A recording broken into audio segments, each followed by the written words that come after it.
Hello everyone, and welcome back to the Scary Story channel. Today, I have a tale for you that will make you think twice about the creaks and groans of an old house. It's a story about a family, a new home, and a secret that was never meant to be found. The Miller family had just moved into a sprawling Victorian house, the kind with towering gables and a wraparound porch. It was their dream home, a place where their two kids, Leo and Mia, could grow up.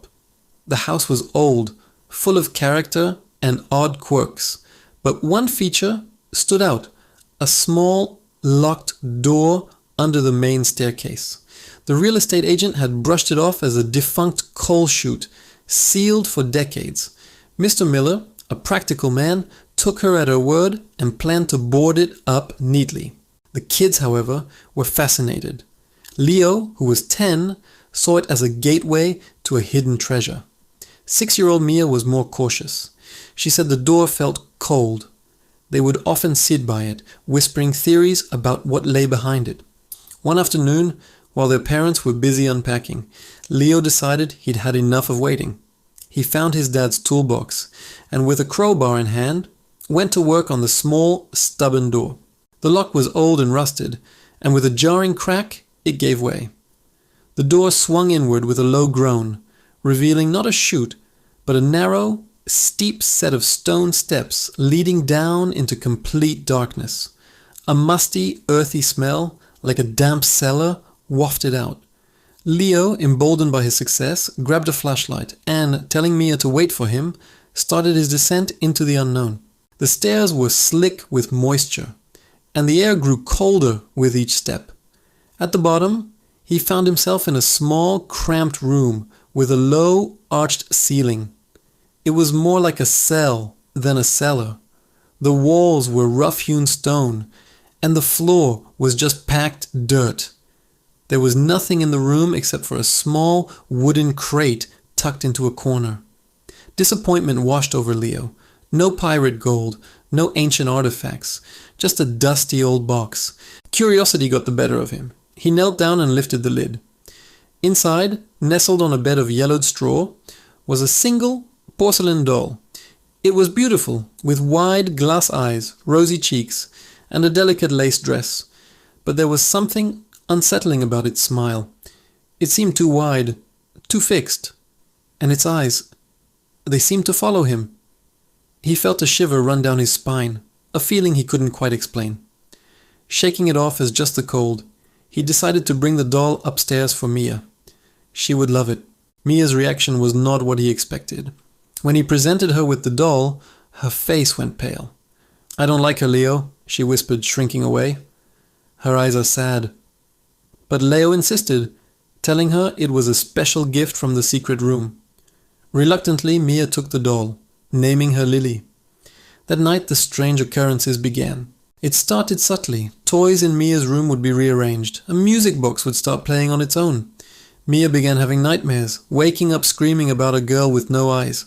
She insisted that Lily was moving around her room at night, that she would find her in different places than where she'd left her.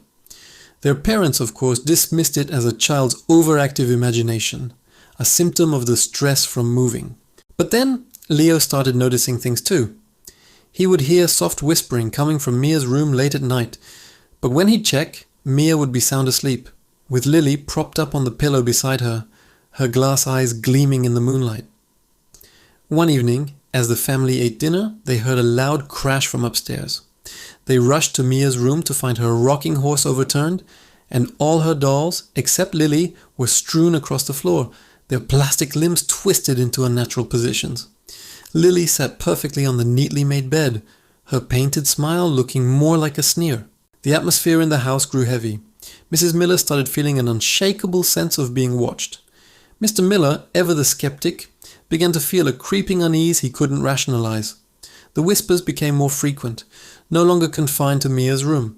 They sounded like a child, humming a discordant nursery rhyme that seemed to echo from the walls themselves. Mia's health began to decline. She became withdrawn, pale and listless. She would spend hours just staring at Lily, her expression vacant. She stopped playing, stopped laughing. She would only whisper to the doll, having long, one-sided conversations. One afternoon, Mrs. Miller found her in her room, drawing a picture. It was a crude drawing of their family, but next to Mia there was another figure. A girl with long, dark hair and black, empty sockets for eyes. At the bottom, Mia had scrawled a name. Lily. That was the breaking point.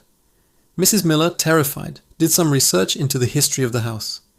She spent hours at the local library digging through old town records and newspaper archives.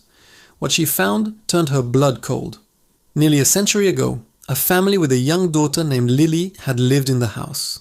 Lily was a sickly child who passed away from a fever. Her parents, devastated by grief, couldn't bear to part with her. Reports from neighbors at the time mentioned strange rituals and a belief that their daughter's spirit could be kept alive through her favorite doll. The family eventually vanished, leaving the house abandoned for years. Mrs. Miller rushed home, her heart pounding. She found Mr. Miller in the hallway, his face ashen. He had been trying to fix a loose floorboard near the staircase and had found a small, leather-bound diary tucked beneath it. It was the mother's diary from all those years ago. The entries grew more and more frantic. She wrote about her daughter Lily's spirit being tied to the doll, about feeding its energy with their own. The final entry was chilling. She is strong now. Too strong. She wants a friend, a real one. She doesn't want to be alone in the dark anymore. They knew what they had to do. They ran to Mia's room. It was empty. A cold dread filled them as they saw the door to the stairs wide open. They raced down the main staircase and saw the small door underneath ajar. A faint, childish humming emanated from the darkness below. Mr. Miller went first, his phone's flashlight cutting a weak beam through the gloom. There, at the bottom of the steps, was Mia. She was sitting on the dirt floor, her back to them. In front of her, propped against the wall, was the porcelain doll. Mia was humming the same discordant tune from the diary, rocking back and forth, slowly. "Mia!" her mother cried, but the little girl didn't turn. "She wants to play," Mia said in a flat, monotone voice, completely unlike her own. "Lily is lonely. I'm going to stay with her. We can be friends forever." As Mr. Miller stepped closer, the temperature in the small room plummeted. The doll's head slowly turned, its glass eyes locking onto him. The painted smile seemed to stretch, cracking the porcelain on its cheeks.